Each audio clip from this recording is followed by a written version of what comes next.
quiero empezar a introducir un poquito el tema que voy a hablar y exponer el pasaje.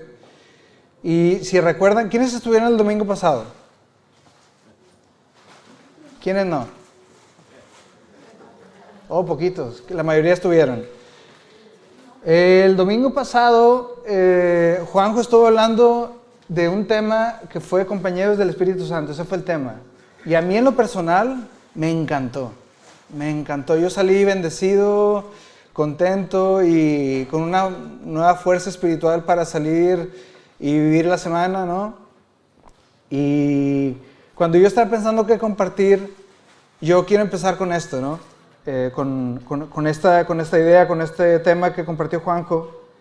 Y quiero leer solamente como introducción un versículo que él mencionó, que está en el libro de Hechos, capítulo 1, versículos de 6 al 8, si me pueden acompañar a leerlo.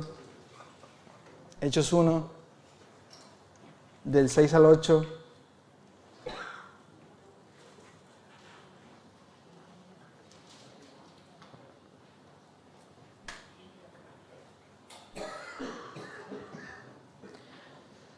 Dice, la Nueva Versión Internacional dice, entonces los que estaban reunidos con él le preguntaron, Señor, ¿es ahora cuando vas a restablecer el reino de Israel? No les toca a ustedes conocer la hora ni el momento determinados por la autoridad misma del Padre, les contestó Jesús. Pero cuando venga el Espíritu Santo sobre ustedes, recibirán poder y serán mis testigos. Esa frase yo quiero que la subraye porque es súper importante para lo que vamos a ver hoy. Y serán mis testigos tanto en Jerusalén como en toda Judea y Samaria y hasta los confines de la tierra. ¡Wow! Y déjenme decirles por qué pasó esto. Cuando Jesús vino a la tierra, Él no solamente vino a dar su vida por nosotros, a tomar nuestro lugar en la cruz y lavar nuestros pecados. Ese fue un hecho realmente que cambió la humanidad, pero no solamente por el hecho en sí, sino por el mensaje que ese hecho representaba, ¿no?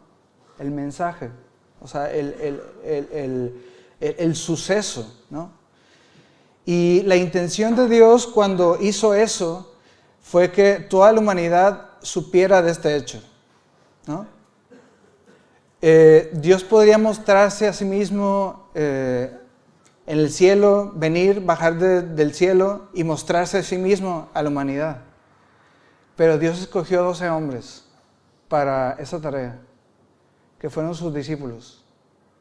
Y no solamente los escogió para ese mensaje, sino los escogió primero para que estuviesen con Él. Para compartir, o sea, Dios a través de su Hijo Jesucristo compartió su vida con ellos, comió con ellos, lloró con ellos, trabajó con ellos, desayunó con ellos, caminó con ellos, viajaron, predicaron, hicieron muchas cosas durante 3 años.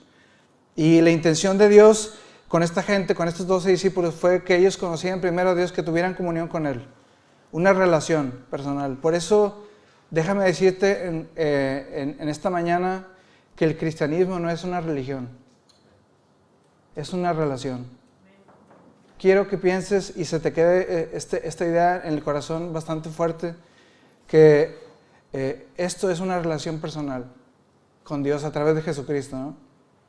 Y no solo eso, sino que los fue preparando poco a poco durante 3 años para llevar a cabo esta misión, esta tarea, que era dar a conocer al mundo este suceso, ¿no? de la muerte y la resurrección de Cristo, porque cuando Dios vino al mundo, es interesante, Jesús mismo dijo de sí mismo, dijo, yo soy la verdad, el camino y la vida. Jesús no dijo, esta es la verdad, dijo él, yo soy la verdad. No dijo, este es el camino, dijo, yo soy el camino. Y cuando alguien dice así, algo tan fuerte, pues los judíos le decían, pues demuéstralo, ¿sí o no? Jesús dijo de sí mismo, yo soy el Hijo de Dios. Jesús dijo de sí mismo, yo soy la luz del mundo. Todo el que me vea no andará en tinieblas. Y es muy fácil decirlo, pero después la gente, los judíos decían, pues danos una prueba. Y Jesús les decía, bueno, ustedes vieron el maná caer del cielo, sus padres vieron el maná caer del cielo.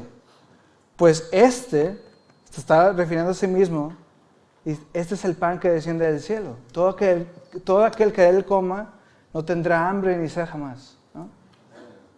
O sea, Jesús, ¿qué estaba diciendo? Yo soy el Hijo de Dios, encarnado.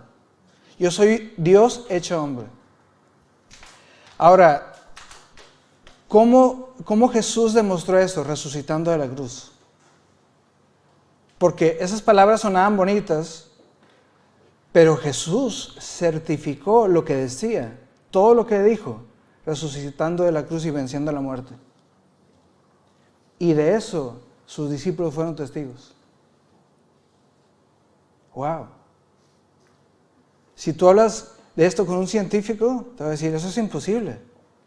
Es un milagro, está fuera de la naturaleza, eso no pasa. Hay leyes en la naturaleza, eso no sucede. Pues sucedió. Y sus discípulos fueron testigos de ese hecho.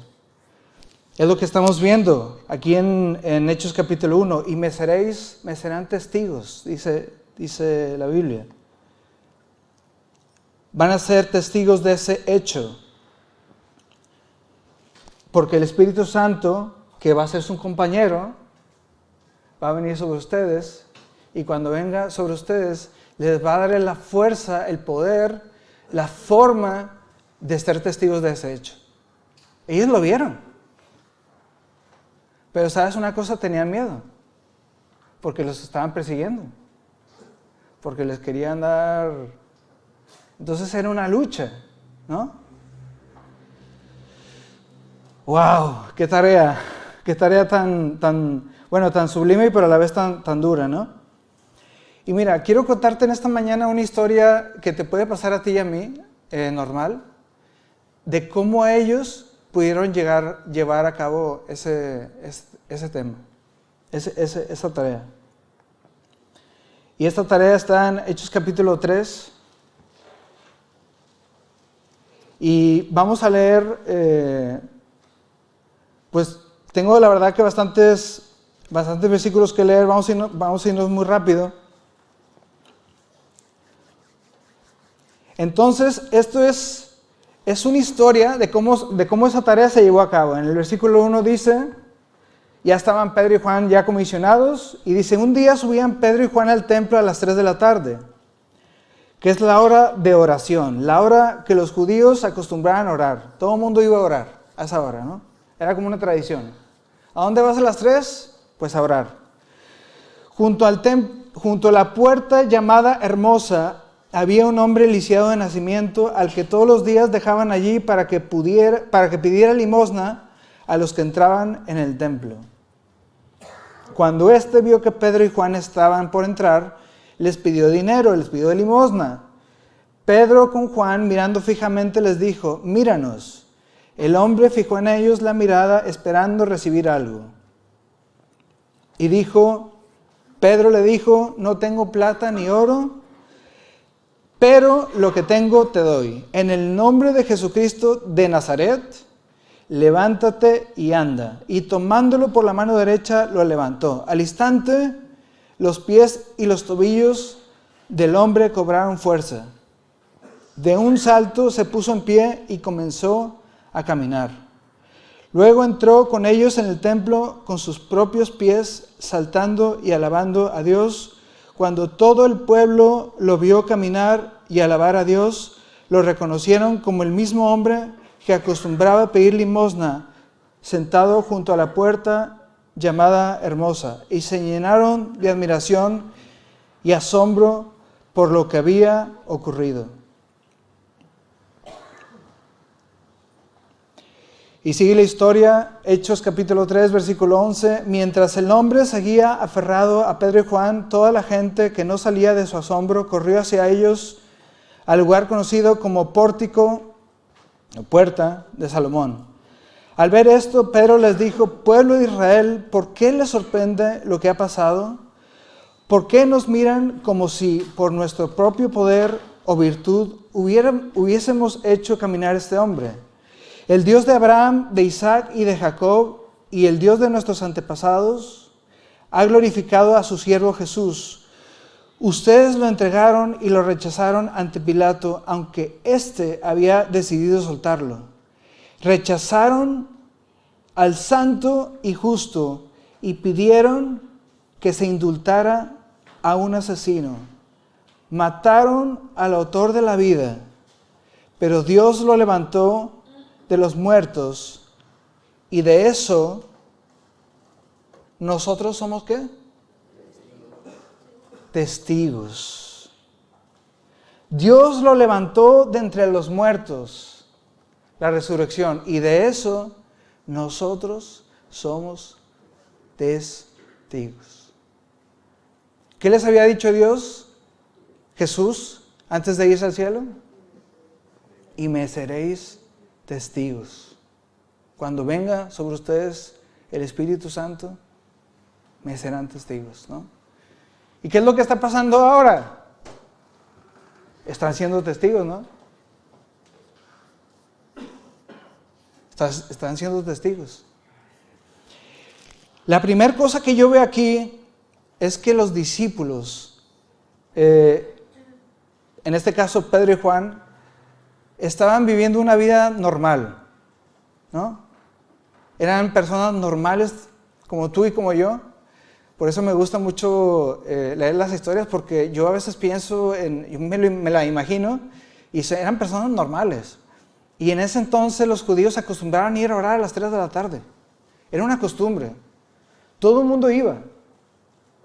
Es como decir, por decir un ejemplo, era algo cultural, en verdad. Es como decir, vamos al mercado a hacer la compra, y todo el mundo va a cierta hora a ir al mercado. Oye, pues vamos a la feria, o vamos a ir al Betis, al Sevilla. Era algo cultural, era algo que todo el mundo hacía. La hora de la oración, a las 3 de la tarde, todos los judíos iban a orar. Era una costumbre. Así se acostumbraba. Y a veces la gente así tiene costumbres. Yo me acuerdo un día, estaba en el aeropuerto de Estambul, estaba esperando un vuelo hacia Doha porque iba a visitar a mi hermano a Qatar, y de repente se cortó lo que estaba haciendo todo el mundo, empezó a sonar el altavoz, y de repente todo el mundo sacó las alfombras y iba a orar. Los musulmanes. Y yo pensando, yo estaba viendo una película, y yo, ¿qué hago? Dios mío, va a sonar raro, me van a ver raro, ¿no? Entonces, hay costumbres, ¿no? Entonces, en este caso, a las 3 de la tarde, todo el mundo iba a orar a la iglesia, al templo, en este caso. Y Pedro y Juan también iban. Y en el camino, Dios crea una situación. Y déjame decirte que Dios crea situaciones. Dios las crea. Cuando tú caminas con Él, confiando en Él, caminando con Él, Dios crea situaciones para que tú puedas ser testigo de Él. Y en este caso estamos viendo que Pedro y Juan, Dios crea una situación, les pone delante un hombre con una necesidad física. Pudo haber sido una necesidad emocional, una necesidad de trabajo, pudo haber sido una necesidad, yo qué sé, 1000 cosas que podemos necesitar, ¿no? Todo el mundo necesitamos algo alguna vez, ¿no? Alguna vez necesitamos consuelo, algunas veces dinero, otras que nos sanen, otras veces trabajo, otras veces una casa, otras veces necesitamos un amigo. Y Dios crea esta necesidad en él, porque dice que es de nacimiento. Y me imagino el pobre hombre, ¿no? De nacimiento, y a veces preguntamos, ¿pero por qué, Dios mío? Pues Dios sabe, ¿no? Dios tiene planes a veces bastante raros. Dice la Biblia que los caminos de Dios son misteriosos. Son misterio, ¿no? Y pone aquí esta situación, crea Dios esta situación, y Pedro hace una oración bastante sencilla, bastante humilde, y Dios a través de Pedro Porque dice Pedro, dijo, hijo, no tengo dinero, pero lo que yo tengo, te doy. Como decimos en México, no tengo ni sal para el aguacate. Así decimos en México, no tengo mi alma. Hijo mío, no tengo nada, pero te puedo dar algo más. Y oró por él, y Dios lo sana. No lo sana Pedro, lo sana Dios. Dios usa la vida de Pedro como un vaso, y es importante entender eso, porque nosotros no sanamos a la gente, es Dios que lo hace, ¿no? Jesús dijo, yo soy la luz del mundo, ¿no? Pero después hay otro pasaje que dice Jesús a sus discípulos, les dice, ustedes son la luz del mundo.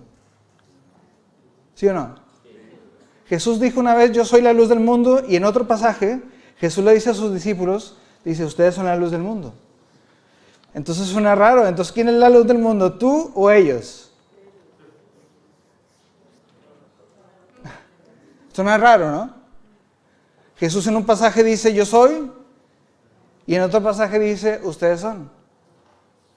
Pero fíjate, lo interesante es que Jesús dice, yo soy la luz del mundo, y después les dice a sus discípulos, ustedes son la luz del mundo, y les dice, la luz se pone encima, ¿no? Y eso era un candelero. O sea, el candelero representa una vasija, un instrumento en el cual la luz va adentro. Ese instrumento no tiene luz por sí misma. O sea, la luz está dentro de él. O sea, el instrumento no es la luz, sino ese instrumento puede tener luz o no, puede estar apagado también.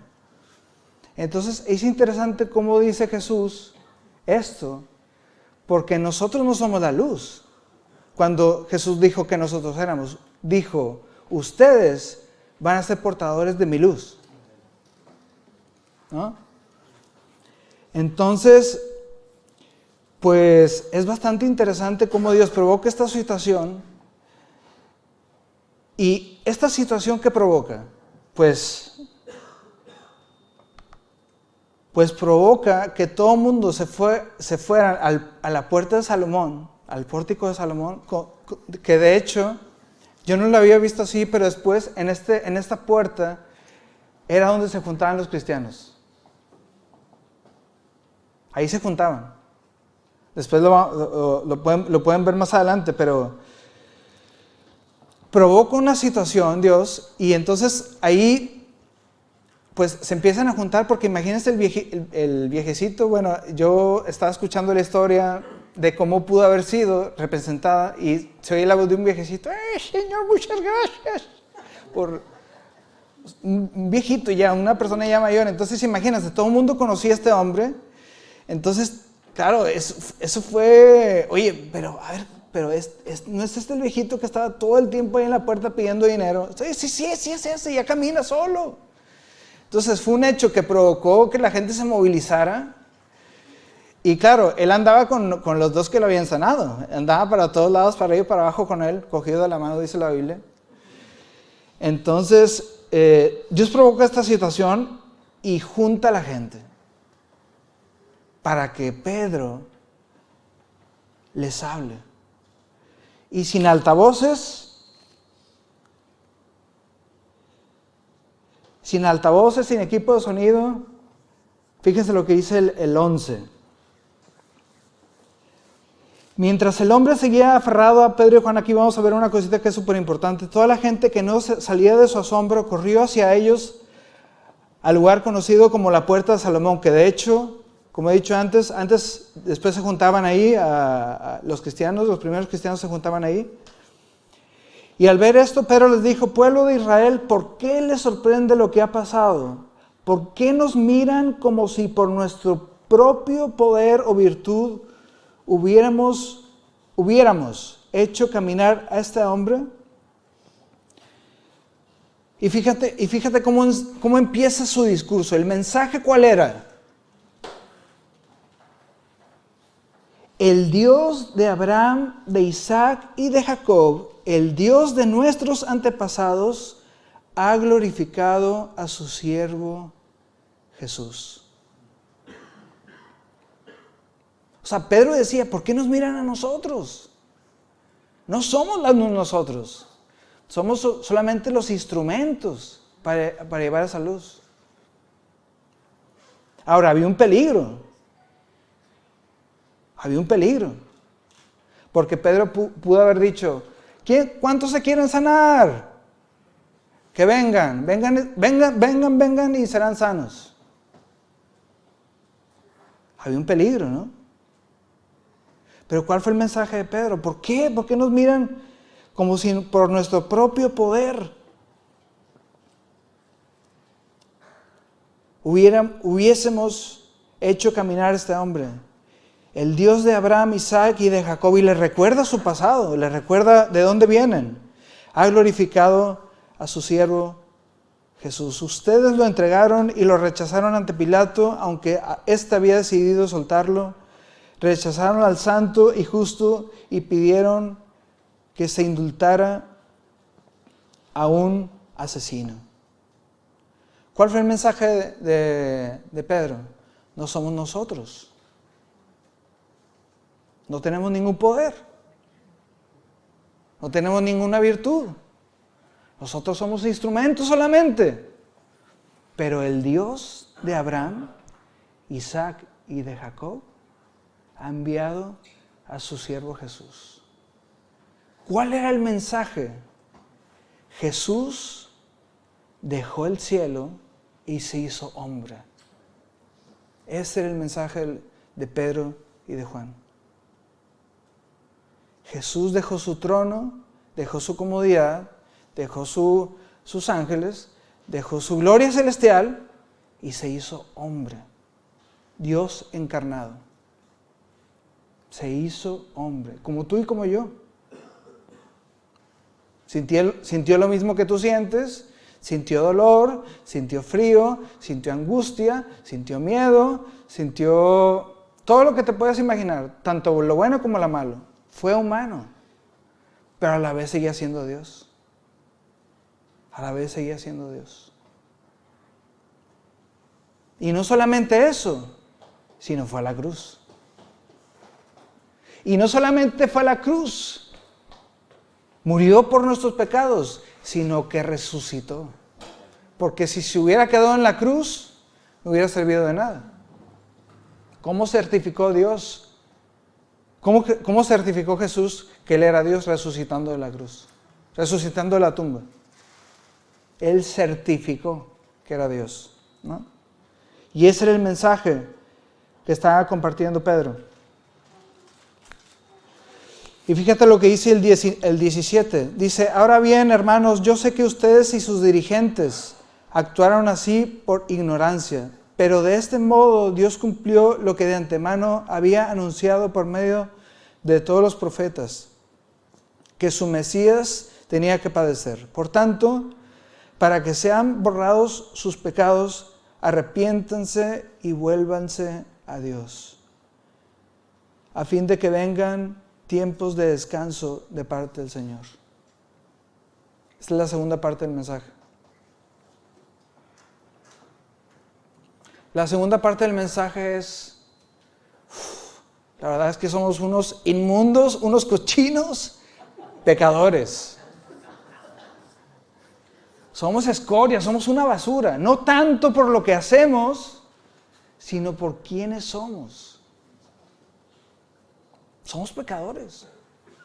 Tienes que arrepentirte. Y vendrán del Señor tiempos de descanso. Entonces vemos como un hombre es sanado. Esa fue la excusa. Y entra Pedro y habla del Señor Jesucristo y habla del arrepentimiento. Ahora, en el centro del corazón del mensaje cristiano hay una cruz. Ese es el centro del mensaje cristiano. Ese es el centro del evangelio. Hay una cruz. ¿Qué representa esa cruz? Que alguien tuvo que venir. Alguien tuvo que venir y tomar nuestro lugar. Tomó nuestro lugar, tomó tu lugar en la cruz y pagó tu deuda. para que tú y yo pudiésemos estar habilitados delante del Señor. Entonces, ya no se trata de lo que yo he hecho o lo que voy a hacer, sino que lo que Dios ya hizo antes de yo nacer. De tal forma que si yo me arrepiento, si yo me doy cuenta, si yo confieso que soy un inmundo pecador, Él me va a habilitar. No por lo que yo he hecho, sino por lo que Él ya hizo hace 2000 años. Por eso, en el corazón del mensaje cristiano hay una cruz.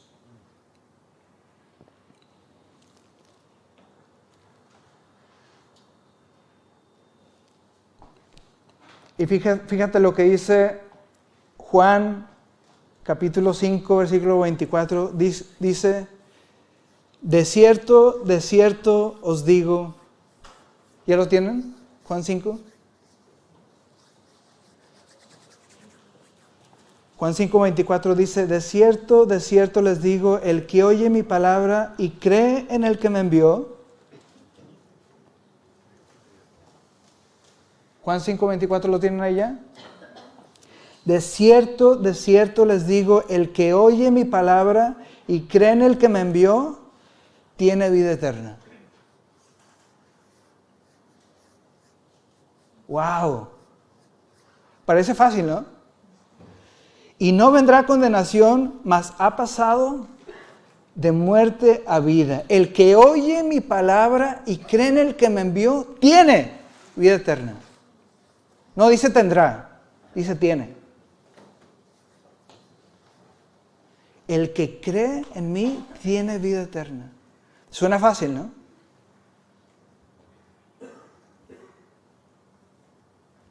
¿Suena fácil o es difícil?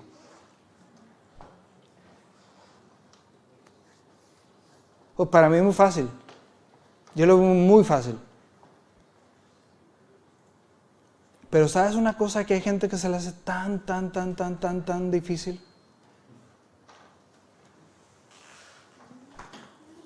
Te voy a dar un ejemplo que espero se te grabe en el corazón y se te grabe en tu mente. Imagínate que tú vas a la universidad. Llegas el primer día y normalmente en las universidades, por lo menos en México, yo que hice la universidad, que vivía más en la universidad que en mi casa, literalmente fue un sufrimiento, fue horrible, fue mucha frustración, muchos desvelos, mucho estudiar y mucho trabajar, la verdad. Pero el primer día más o menos se hace una ceremonia y pues después tienes que estar 5 años haciendo laboratorios, haciendo experimentos, estudiando, haciendo trabajos, exámenes, hasta el día que al final, pues tú recibes tu diploma y te dicen, estás aprobado. 8,8, 9, 9,7, estás aprobado. Con honores. Pero ¿qué tuviste que hacer antes? Tuviste que ir a la ceremonia, tuviste que estudiar, tuviste que ir a hacer el laboratorio, tuviste que hacer experimentos, tuviste que hacer un examen, tuviste que hacer un trabajo, tuviste que hacer un proyecto, tuviste que juntarte, tuviste que desvelarte, para que al final de los 5 años alguien te dijera, estás aprobado. Y normalmente es así como el mundo funciona, ¿no? ¿Tú quieres una casa? ¿Qué tienes que hacer? Pues ahorrar dinero, sacar una hipoteca y trabajar hasta que te dan las llaves de la casa, porque no es tuya hasta que la terminas de pagar, ¿no? Así es como funciona el mundo, ¿sí o no? Por ejemplo, Juanjo ha puesto el ejemplo de Rafa Nadal. ¿Tú quieres ser un buen tenista? Pues tienes que entrenar hasta que seas conocido, seas famoso, ¿no? Pero lo curioso es que el diploma donde dice que tú eres ingeniero no te lo dan es aprobado, esa aprobación no te lo dan al principio, te lo dan ¿cuándo? Al final, ¿no? Te dicen, estás aprobado. ¿Por qué? Porque hiciste el laboratorio, hiciste exámenes, estudiaste, te desvelaste, en fin. Vamos a suponer que llegas a la universidad el primer día y llega la ceremonia de graduación, de iniciación, y llega una persona y te dice, estás aprobado. El primer día.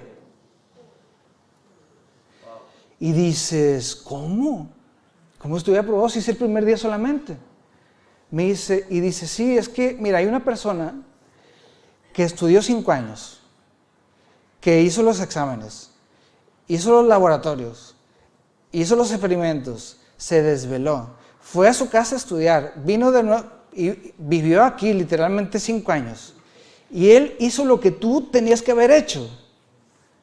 Y ahora, por lo que hizo esa persona, él tomó tu lugar como si fueses tú. Y por lo que hizo esa persona, tú estás aprobado. ¿Suena fácil o difícil? Fácil, ¿no? ¿A cuánto no le gustaría haber ido a la universidad así? Pues si me hubieran dicho así, pues yo voy, ¿verdad? Así es, ese es el Evangelio. Este es el Evangelio, ¿sí o no? Pero muchos lo ven al revés.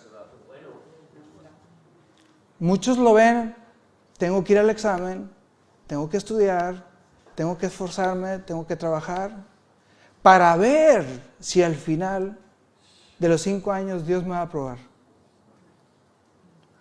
Y es una vida de frustración, porque muchos ven el Evangelio y la vida cristiana así, muchos se frustran. He conocido mucha gente que se ha frustrado y dicen, no soy digno, no soy lo suficientemente bueno, no soy lo suficientemente trabajador, no soy lo suficiente, y se frustran. Hay mucha frustración y muchos dejan a Cristo y muchos ni siquiera empiezan porque piensan que el Evangelio es eso y se frustran. Pero he querido tomar este ejemplo para que lo puedas entender de una mejor manera. Dice la Biblia, el que escucha mi palabra, dice Juan 5:24, y cree en el que me vio, tiene vida eterna. ¿Qué es lo que pasa? Tú estás en la universidad y te dicen, estás aprobado, desde el primer día, y tú dices, ¡wow, Dios mío! Desde el primer día, sin hacer nada. Qué guay, ¿no? O como decimos en México, ¡qué chido! Pero después, mira, te quiero presentar a la persona que ha hecho por ti el examen. Que se ha presentado por ti y que ha sufrido todo lo que tenías que haber sufrido tú. Y esta persona se llama Jesús. Te lo presento. ¡Ah, Jesús! ¡Guau! ¡Qué guay! Dios mío, te debo la vida. Muchas gracias por todo lo que me das. La verdad, ahora va a ser 5 años tan hermosos, sin tener que... Bueno, total. Y después llega Jesús contigo y te dice, mira, tu compañero de clase, Pepe, Manolo. No sé por qué digo siempre Pepe y Manolo, pero son los nombres más. Antonio. Bueno, este Antonio te va a herir. La verdad es un poquito filoso, es un poquito cuchilla y te va a herir. Yo quiero, por favor, que cuando te hiera o te pegue o te haga lo que sea, que lo perdones. ¿Confiarás en mí para hacer eso? ¿Puedes confiar en mí? Y tú dices, cuando fue alguien que durante 5 años estuvo trabajando por mí, que tomó mi lugar y pagó mi precio, ¿tú confiarás en él? Solamente lo único que tienes que hacer es confiar en él. Todo lo que te diga. Y te dice, este te va a herir, cuidado, pero yo te pido que cuando eso pase, por favor, lo perdones. Entonces no es una cuestión de perdonar, es una cuestión de confianza. Es una cuestión, ¿sí o no? Por favor, te pido que por lo que yo he hecho por ti, por favor, confía en mí. Tú confía. Perdónalo. Y porque alguien ha tomado tu lugar en la universidad y se partió la espalda por ti, lo vas a hacer. Y créeme, no te va a costar trabajo. No te va... ¡Ay, lo perdono! Como si... No, lo perdoné, pero me costó. No, o sea, es fácil. Cuando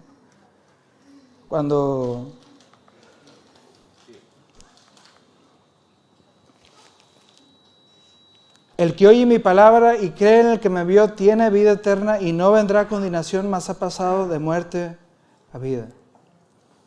Y fíjense lo que dice 1 Timoteo capítulo 12, capítulo 1 del 12 al 17 dice, y Pablo en unos cuantos versículos describe su vida. Y dice el versículo 12, 1 Timoteo capítulo 1, ¿ya lo tienen? Dice, doy gracias al que me fortaleció, a Cristo Jesús nuestro Señor, porque me tuvo por fiel, poniéndome en el ministerio, habiendo yo sido antes blasfemo, perseguidor e injuriador. ¡Wow! Está hablando el apóstol Pablo y está diciendo, Señor, te doy gracias porque yo era un blasfemo, yo era un injuriador, yo mataba a cristianos y tú me tuviste por fiel. O sea, ¿por qué? Yo a veces miro mi vida y me veo en el espejo y yo digo a veces, Dios mío, o sea, ¿por qué a mí? O sea, yo soy, es que, yo soy una basura. ¿Por qué me escogiste a mí? No entiendo. Pudiste haber escogido a alguien más, pero me escogiste a mí. Y es lo que está diciendo aquí el apóstol Pablo. Habiendo sido blasfemo, habiendo sido perseguidor, habiendo sido un asesino, me escogiste a mí y me tuviste por fiel. ¡Wow! Me aceptaste.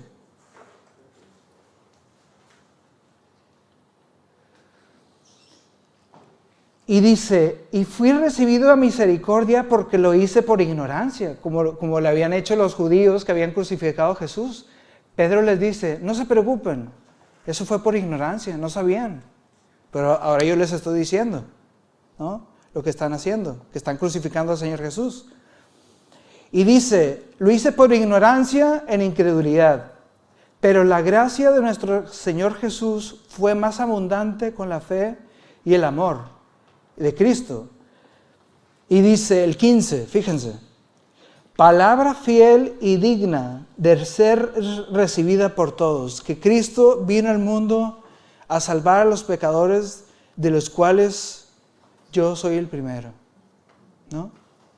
Y Pablo está describiéndose a sí mismo y dice, habiendo sido un asesino. Bueno, yo ni asesino llego, pero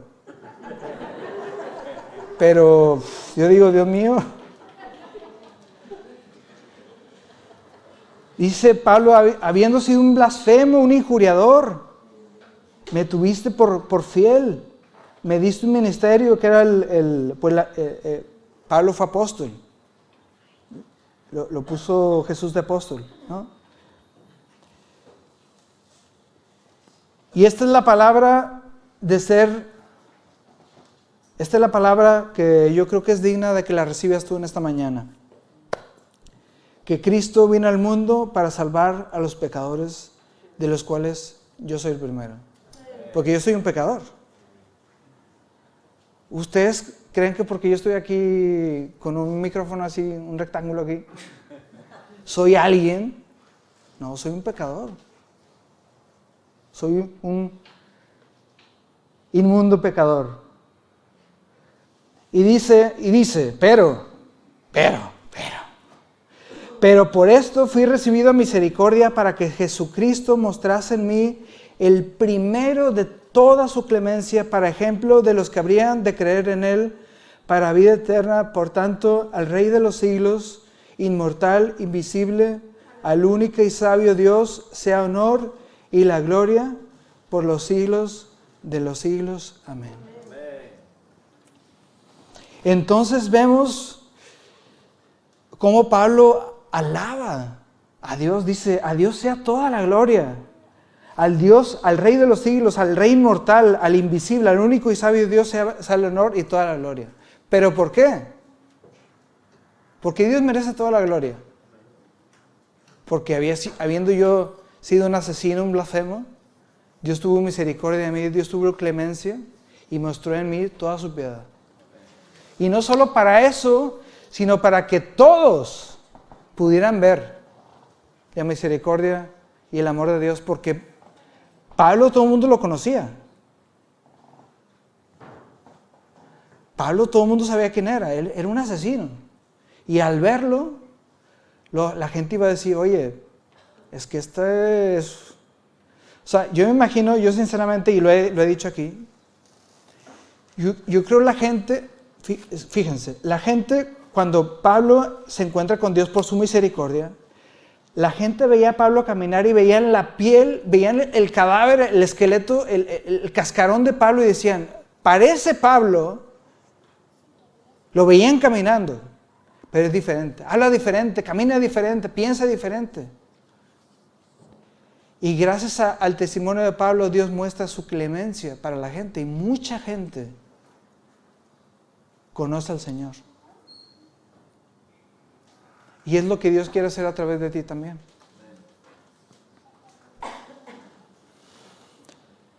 Dios levanta a sus discípulos durante 3 años y los prepara para enviarlos. Ahora, quiero decirte una cosa y quiero dejarte en tu corazón. Dios, o sea, nosotros tenemos que identificar en qué lugar estamos. Si somos discípulos, primero, o somos capaces de llevar este maravilloso mensaje del Evangelio al mundo. Y tú tienes que decir, ok, Señor, me falta aprender esto, pero yo confío en ti y me voy a poner en tus manos hasta el día que tú me envíes. Porque puede pasar. Puede pasar que a lo mejor no estás listo. Los discípulos tuvieron 3 años. Y puede ser que tú a lo mejor no estás listo. Bueno, prepárate. Porque Dios les dio a sus discípulos una gran tarea. Les dijo, vayan y hagan discípulos a todas las naciones. Y déjenme decirles una cosa, y con esto voy a terminar porque tampoco no tengo mucho tiempo. Todos tenemos que adoptar discípulos. Todos tenemos que discipular gente. Todos tenemos que llegar al día en donde cojamos una libreta y hagamos una lista de personas y vamos a decir, yo voy a discipular a Manolo, yo voy a discipular a Pepe, a Antonio, alguien de tu entorno, selecciona a alguien y discipúlalo. A lo mejor no estás listo, a lo mejor sí. Pero esto es la gran tarea que nos dejó el Señor. ¿Y cuál es el mensaje que tenemos que llevar? Pues palabra fiel y digna de ser recibida por todos, ¿no? Que Jesucristo murió por los pecadores, de los cuales yo soy el primero. Y como dice Juan 5:24, grábatelo en el corazón. Eso grábatelo como un cincel, como si te estuvieras cincelando el corazón. El que escucha mi palabra y cree en el que me envió, tiene vida eterna. Así de fácil y de sencillo. El que cree en mi palabra, tiene vida eterna. Es facilísimo.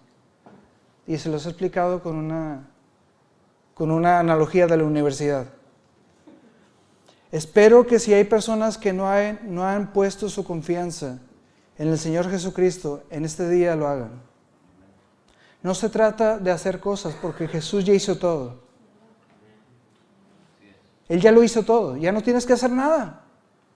No hay nada que hacer sino simplemente poner toda tu confianza en Él para que cuando Él te diga ve, tú vas.